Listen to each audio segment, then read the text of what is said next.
Ready to go? You all buckled up? Safety first.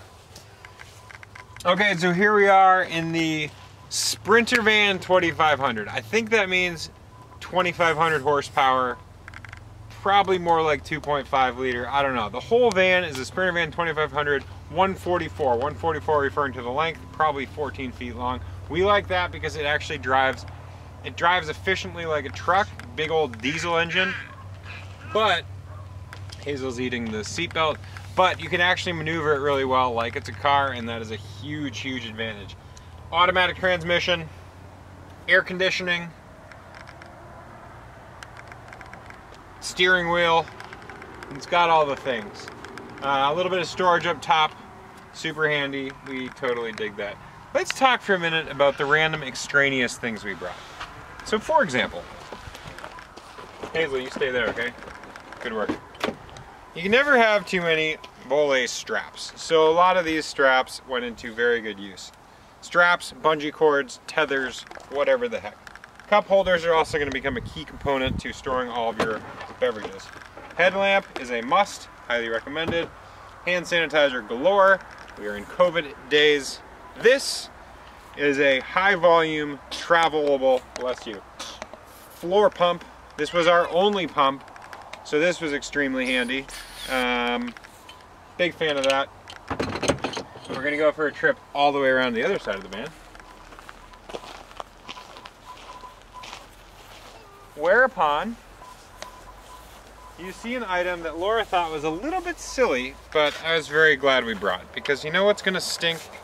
Wet shoes. You know what's not gonna stink? Having a boot dryer. So granted, we are in the Wild West and the air is arid and the land is dry and things are gonna dry, but stinky shoes are gonna be a terrible, terrible thing. So we used this a handful of times after any sort of rainstorm. This, I recommend if you're planning to ride your bike and have potential for stinky feet. Travel toolbox, toolkit. I had everything in here from an electric drill to electric tape to T25s to Allen tools to patch kits to plugs to extra sealant to super glue. If you need it and you can fit it in here, I probably got it. Highly recommended. What up? Oh, yeah, you want to go? Oh, I also brought a hammer.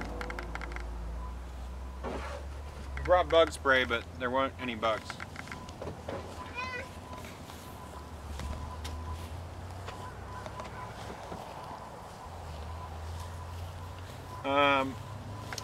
We brought, welcome to our dining room, welcome to our kitchen. Here's the stove, which is a very hip invention. Dual burner stove, works on the same propane that the shower works on, so having that was a high convenience. Cooked a macaroni and cheese on there, occasionally boiled water, heat up soups, all the things. I don't know if you noticed, but this spork has a knife on it and a spoon. I mean, like, what else do you need besides that? And of course, maple syrup, because if you're traveling and you don't have maple syrup, are you really traveling, or are you just wasting your time? One thing that came with the van, which seemed like a mighty fine purchase, but then we didn't end up using nor bringing with us at all, was the Thetford Porta Potty 320p. Now what does 320p stand for? I have no idea. However, this is basically a nautical toilet, the personal take anywhere toilet. So whether you're on an airplane or traveling the country, this is a mobile toilet. That said, the previous owners, who admittedly never used it, did say, oh, you're never gonna want to do number 2 in there. So, whereupon we realized you can pee most places, and with the help of a friendly shovel, you can poop most places also. So, bring a little trowel or bring that thing. We brought this thing, plus a whole lot of TP. You know, you make the obvious decision. I'm going to show you the back of our van and basically the tiny mods that we have done. So for example, This great tray system comes all the way out. It came, the previous owners had it set up for 3 bikes. We had to do a little bit of modification to set it up for 4 bikes. So Laura and I each brought a Cannondale Scalpel full suspension mountain bike, and we each brought a Super X cyclocross bike. We had an abundance of wheels because thankfully we are blessed in wheels. So we would use slick tires and call the Super X a road bike. We would use knobby tires and call the Super X a gravel bike. So this tray system was exceptionally handy. On top of that, another tray system right here. Welcome to our closet. It's a walk-in closet if you walk into it. Down here, Laura and I each split. We each got 2 of these wonderful containers. We called that a closet. One was our casual clothes, one was our cycling clothes. And up top, we actually had 4 of these, and the other one is out here in our kitchen. Extraneous stuff. We had dishes, we had pots and pans, we had spatulas, we had utensils up there. All the good random doodads and knickknacks and whatnots. So, this is quite handy. Down below, what you see is the water heating system and our shower, which I will not deploy right now. But the water heater heats off a propane heater like this. It is flash heat, and we have 20 gallons of water back there, so you can take a shower in the comfort of, I mean, everybody loves a good outdoor shower. It's just heavenly. We would deploy a shower curtain right here. Well, when I say we, Laura would. I'm a shower in the wild kind of guy. I also want to show real quick. Here is this is our flimsy hose system. So you find any hose outlet, it goes into here, and then you have 20 gallons that you are loading up. Up top, this is welcome to our bedroom. Bed up top, I want to say it's about a queenish, double-ish size.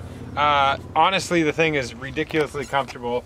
This camping foam core, what, 4 inches, 5 inches? It was actually quite palatial, which is wonderful. And what else can I tell you? Let's go to the side. Up top, we have 2 features going on. We have the rear cage, which holds all sorts of extraneous stuff. We had 2 Tupperware containers where we were storing spare diapers, spare wipes, spare tires, spare brake pads, just all sorts of stuff that I didn't think we were gonna need at the drop of a hat, but if I needed it, I can go up there and get it. It is wrapped in a tarp. It is cinched down with some wonderful canvas tie-down things whose names fail me right now. But having seen 10,000 miles, that's why the tarp is in a state of disarray. In front of that, we have 2 solar panels, and the 2 solar panels connect to the inverter, converter, adaptiverter power source.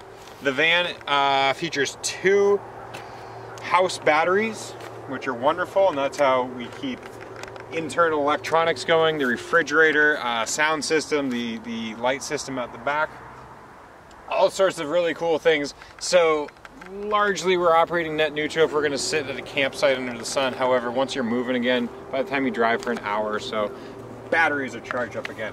And then this is called a ladder, and you can climb up there and access stuff. Or actually I do some pull-ups occasionally, once. Actually never, but that's okay. A lot of great questions about my logging capabilities. We did not bring a chainsaw, we did not bring a standard saw.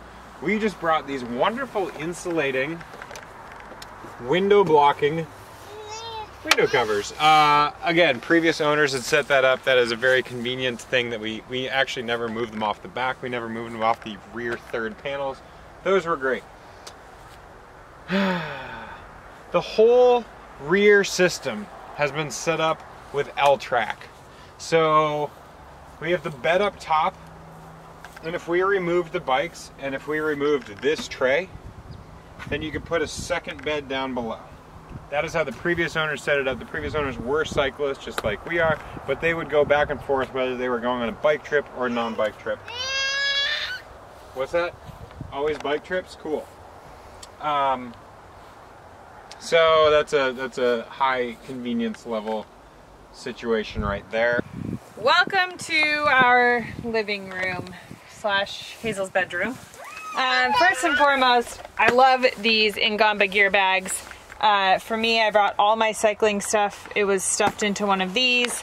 All the extra pockets, my Allen tools, my nutrition, any little gloves, accessories, fits into all the compartments here. So these are a great travel staple.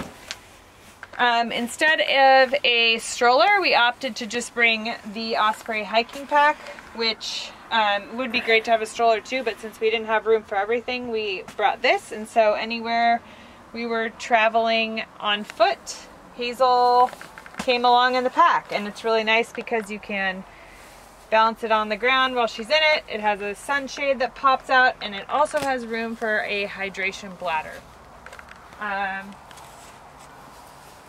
In here, you can see, this is Hazel's bed. This is similar to a pack and play. It's called a Halo Dream Nest. It expands, and then we can collapse it. So while we were driving, we would have it collapsed, and then anywhere we arrived, we would just deploy it. It's her bed that she's used to, so that was very convenient. And they also sell blackout shades that you can put on over a blackout cover, which I wish I would have known before we left for our trip, but I would definitely purchase in the future. What else do we have? Hazel's car seat. Obviously, she had to be back here, and this chair swivels around, as does this chair, so that was convenient. When I would have to, if I had to feed her in the middle of the night, we could swivel this chair around, so I would just get down off the bed and face in. What else do we have? We have a fan that was very helpful when we were camping and it's warm out, and there's 3 of us in this space for just circulating some fresh air in. Luckily we stayed in some places where it was pretty mountainous and it cooled down in the evening, and then it was nice to get the cool flow of air. We have a small Dometic fridge. Dometic makes, from what we have heard, the best of van life fridge and freezer options. We have a rather small one, but they sell a lot of different options. We were very happy with it. It was largely often full of beer and Hazel's milk. For our overflow, we have a Yeti cooler over here, and that was kind of, since we needed more space for our food options on the road, we tried to pack some healthy stuff, made some salads, and used that cooler. We kept things cool for 2 to 3 days. Unfortunately, the ice would eventually melt, and that was the one downside. We have our 7-gallon water reservoir, I guess, what do you call it, tank. And it was really nice to have 7 gallons of water to fill our water bottles, and for any of our cleaning or drinking water needs. And then, what do we have? Hazel's infant life jacket. That was actually, I'm really glad we brought that along. We were obviously traveling in the summer when there are a lot of opportunities to swim in lakes, rivers, and pools, and go for a couple boat rides, so it was fun to have that with us. Here we also have a very important staple for the trip, the small but mighty sound machine that emits a nice shushing white noise that allowed her to stay asleep during naps or at night when we still needed to often access the van, and that was nice for kind of her being able to stay asleep and us being able to kind of get in and out and gather anything that we might need. I would say we have a pretty minimalist setup when you combine 4 bikes, a baby, room to sleep. There's not a lot of excess storage. One thing that we will definitely optimize for the future is finding a way to utilize some more excess vertical space and potentially put some storage up top. We had a lot of stuff sitting on the floor, and you know, that made it hard to walk around and just kind of cluttered things. So we're going to look to move more of our stuff up in the future. Thank you very much for watching, folks. That is a tour of our van, a place that Hazel spent a third of her life, crazy enough. This mobile home on 4 wheels. It has been a blast. We are still van newbies, so if you have suggestions, send them our way. If you have questions, you're getting into van life, send them our way. Down below, write a comment, all that jibber jabber. We've had a blast. Hazel loved it. I mean, look at that face. If that doesn't scream, I love van life, nothing does. All right, folks, thanks for watching.